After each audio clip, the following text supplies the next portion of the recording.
menghasilkan ratusan juta per bulan dari YouTube itu mungkin cukup sulit ya, apalagi yang kita target itu penonton Indonesia. Tapi lain halnya ketika kita mentarget penonton luar negeri, atau boleh menghasilkan ratusan juta per bulan atau jutaan per hari seperti ini, itu sangat mungkin kalau kita tahu dan paham caranya. Kalian tinggal tiru aja idenya dan saya jabarkan juga cara bikinnya ya. Pokoknya tinggal tiru dan praktekkan saja. Di video yang saya share ini dan sudah dibuktikan, yakni salah satu konten kreator Indonesia ada yang bikin konten videonya mentarget penonton luar negeri seperti menghasilkan 300 juta per bulan. Jadi sangat disayangkan apabila kalian abaikan peluang ini.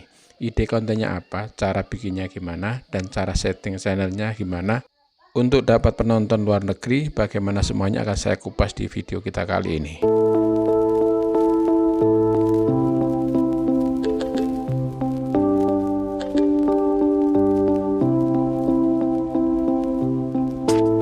Halo teman-teman semuanya, ketemu dengan Amiwon Channel yang berbagi tips cara cari uang secara online.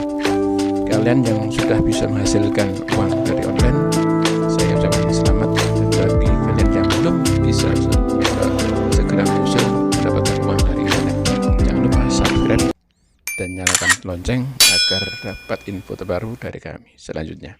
Ini adalah akun Facebook yang bernama Zai Albert. Dia salah satu konten kreator Indonesia yang hebat karena sudah meraup untung besar hingga ratusan juta rupiah dan membuat konten target luar negeri. Beliau sering memposting penghasilnya di Facebook. Seperti kalian lihat di sini, untuk bulan November dia mendapatkan 317 juta. Dan bulan sebelumnya juga di angka yang hampir sama. Kalian nanti bisa lihat di postingan akun Facebooknya. Akan diperlihatkan dari bulan sebelumnya itu penghasilannya terus bertambah. Naik grafiknya. Kenapa? Bisa seperti itu. Karena konten yang dia bikin itu adalah konten yang evergreen. Apa itu konten evergreen? Yaitu konten yang tidak musiman. Tidak peduli bulan apa, tahun apa, konten itu tetap banyak dicari orang. Ide kontennya apa sih mas? Sulit nggak bikinnya? Nanti semua akan kita bahas, kita kupas satu persatu. Saya bongkar semua triknya sehingga teman-teman bisa menirunya. Namun kita mesti sepakat, jika sebuah pencapaian seperti itu tidaklah pencapaian dalam waktu singkat dan cepat. Semua ada proses dan tahapan yang dilalui. Singkatnya, saya memberitahukan pada kalian bahwa ini loh peluang yang bisa kita pelajari dan kita lakukan yang hampir tanpa modal. Sebagai konten kreator yang mengelola banyak channel, hampir tidak mungkin mendapatkan penghasilan sebegitu besarnya dalam sebulan atau 2 bulan. Butuh beberapa bulan agar dapat hasilnya. Mindset saya adalah membuat konten dalam YouTube itu adalah investasi digital yang saya bikin konten ini hari ini dan untuk selanjutnya. Saya akan tetap menghasilkan walau saya sedang tidur atau sedang liburan. Tetap akan ada penghasilan yang masuk. Dan misal kalian tidak cocok dengan ide konten yang saya share ini, kalian bisa cek di ide konten yang lainnya. Dan perlu kalian ketahui bahwa ide konten yang saya share ini bisa dilakukan tanpa peralatan mewah dan tanpa modal. Oke, langsung saja kita kupas isi video ini. Jadi Bang Zai Albert ini pernah menyampaikan bahwa konten yang ia bikin adalah yourself. Artinya, kita bikin kreativitas kerajinan tangan dengan tangan sendiri tanpa bantuan orang lain. Dan saya pernah baca di komentar di akun Facebooknya beliau, disebutkan untuk subscribe-nya sudah sampai 300 juta lebih. Dan viewernya per bulannya sudah 100 juta lebih, viewer luar negeri. Dan beliau membangun YouTube-nya ini selama 3 tahun. Yang bikin salut, beliau sangat konsisten dalam share video. Jadi dalam 3 tahun terus diupload video tanpa jeda. Makanya tak heran jika sekarang penghasilan per bulannya sebesar itu. Dan sampai sekarang nama channelnya masih dirahasiakan karena channelnya sudah sangat gede banget dan hasilnya juga gede banget. Jadi sangat rawan jika nama channelnya dipublis karena ditakutkan orang-orang yang iseng yang mau sabotase channel tersebut. Jadi gitu ya, ide tentang DIY handicraft kerajinan tangan yang bisa juga ditiru idenya dan kontennya. Dan mentarget penonton luar negeri juga mungkin kalian akan bertanya, Mas, saya orangnya tidak kreatif, tidak bisa memikirkan untuk membuat karya. Gimana ya solusinya? Begini, kalian bisa pilih di pencarian dengan keyword DIY. Kalian bisa pilih dari beberapa pilihan yang muncul, bisa dipilih salah satu dan akan muncul beberapa video tentang kerajinan tangan. Misal contoh, ini, sikat ini viewernya 1,7 juta. Cuma membuat video tentang sikat, ini kan mudah dan menarik dengan konten seperti ini. Nanti kalian coba sesekali tonton dan praktekkan di salah satu video ini. Kalian cari yang menurutmu mudah dan bisa dipraktekkan. Nanti kalian baru bisa mengerti bahwa ternyata untuk ide konten itu tidak harus dari kita sendiri. Bisa meniru dari ide orang lain untuk kita jadikan bahan bikin konten. Intinya adalah mau untuk take action, untuk praktek. Itu saja. Bisa sukses di YouTube. Dan konten-konten DIY yang banyak view-nya itu justru hanya kerajinan tangan yang menggunakan atau memanfaatkan barang-barang yang ada di sekitar kita. Seperti sikat, botol bekas, kardus, kertas, dan lain-lain. Kenapa bisa begitu? Karena memanfaatkan barang-barang di sekitar kita untuk orang lain akan bisa mengikutinya dengan mudah. Makanya dia mau nonton. Gitu ya. Dan di deskripsi video ini saya akan bagikan beberapa channel YouTube yang membahas tentang DIY kerajinan tangan yang bisa kamu jadikan sebagai ide konten. Tips dari saya. kalian bisa ngambil satu video yang view-nya banyak karena terbukti menarik minat penonton. Seperti contoh salah satu video yang di IG Kerajinan Tangan menggunakan kuas. Dari video yang banyak view-nya itu bisa ditiru, namun kita buat dengan versi yang kita sendiri. Terus kedua, untuk judul dan deskripsi video itu kita bikin yang semirip dengan contoh, nggak harus pas banget.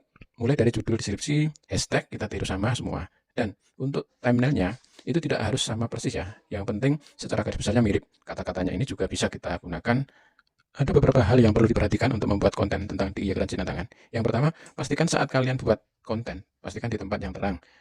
Usahakan dibuat di outdoor, bisa di sekitar rumah yang pencahayaannya terang. Tapi jika kalian ingin membuatnya di dalam rumah, pastikan dengan pencahayaan yang cukup terang. Lebih bisa dengan menggunakan tambahan lampu agar lebih terang. Yang kedua, pastikan angle pengambilan gambar itu sesuai dengan sudut yang nyaman untuk mata penonton. Dengan cara kalian tiru dari beberapa video yang sudah ada. Yang ketiga, hindari membuat konten yang susah ditiru. Karena target penonton itu video-video yang mudah ditiru dan memperhatikannya. Jika dari kalian, dari awal pembuatannya bahannya susah dicari dan pembuatannya ribet, maka penonton juga gak akan menonton. Gitu ya. Maka carilah bahan yang simpel dan buatnya tidak rumit, sehingga mudah ditiru oleh penonton. Mulailah dari peralatan seadanya. Misalkan saat ini hanya punya HP. Ya sudah, mulai saja dengan pakai kamera HP. Dan dengan bahan yang ada di sekitar rumah. Jangan nunggu-nunggu besok-besok. Kalau sudah punya HP bagus atau kamera bagus, baru bikin channel. Jangan bagus atau kamera bagus, baru bikin channel. Jangan seperti itu ya. Kalian mulailah dengan seadanya, barulah mulai dengan mengupgrade dengan kamera yang bagus dan lain-lain. Mau nggak mau, kalian juga harus mempelajari algoritma YouTube. Mulai dari bikin channel, optimasi channel supaya rame, lalu daftar monetisasi, cara mengembangkan channel YouTube, sehingga bisa menjadi channel yang besar dan bagus. Selanjutnya, tips cara setting channel target penonton luar negeri. Ini penting ya teman-teman. Jadi rahasia agar video ditonton oleh orang luar negeri, itu kita harus men-setting channel kita seperti yang kita tahu. Jika penonton itu menyentuh dari luar negeri, walaupun view-nya tidak banyak, pendapatannya itu lumayan gede. Lanjut setting bahasa. Kalian bisa login dulu ke YouTube Studio, kemudian klik bagian upload konten, kemudian pilih videonya, kemudian klik edit di sini. Setelah itu, di sebelah kiri ada menu subtitle. Klik saja. Kemudian jika sudah tampil seperti ini, pilih bahasa Inggris, karena penonton luar negeri itu pakai bahasa Inggris. Di scroll, dicari Inggris Amerika Serikat. Kemudian konfirmasi. Nah, seperti itu ya. Jadi jika nanti video kita masih bahasa Indonesia, bisa tambahkan bahasa, pilih yang Inggris Amerika Serikat. Oke, sampai di sini, di tahap ini kalian sudah tahu ya ide konten apa saja, buatnya gimana, dan cara setting penonton luar negeri itu seperti apa. Dan silahkan dimulai bikin channel khusus penonton luar negeri. Ingin serius membuat channel YouTube dari nol hingga berhasil, jangan lagi ada alasan keterbatasan. Pertanyaannya cuma satu, yaitu mau praktek atau take action atau tidak. Dan untuk bisa mempelajari lebih mudah tentang DIY Kerajinan Tangan, mendapatkan tips-tips seputar kerajinan tangan, kalian bisa kunjungi profil Bang Zai Alpet di Facebook. Kalian bisa baca-baca komentarnya, karena di situ banyak sekali pertanyaan-pertanyaan yang dijawab oleh Bang Zai. Kalian juga bisa bertanya-tanya di sana ketika bisa pertemanan di sana. Dan ini saya bagikan juga 10 rekomendasi 10 channel DIY Kerajinan Tangan sebagai inspirasi untuk membuat konten. 10 channel itu juga sudah beserta deskripsi. Kalian tinggal explore satu persatu, pilih sesuai dengan yang view-nya banyak, yang bikinnya mudah, cukup menggunakan barang-barang di sekitar kita. Oke, sudah paham ya apa yang saya sampaikan saat ini? Apabila belum paham atau kurang jelas, bisa dari penjelasan saya, bisa tanya-tanya di kolom komentar. Oke, saya kira cukup untuk sekian kali ini. Jangan lupa untuk subscribe dan juga nyalakan loncengnya, supaya kalian tidak ketinggalan tips selanjutnya dan peluang-peluang baru selanjutnya. Terima kasih.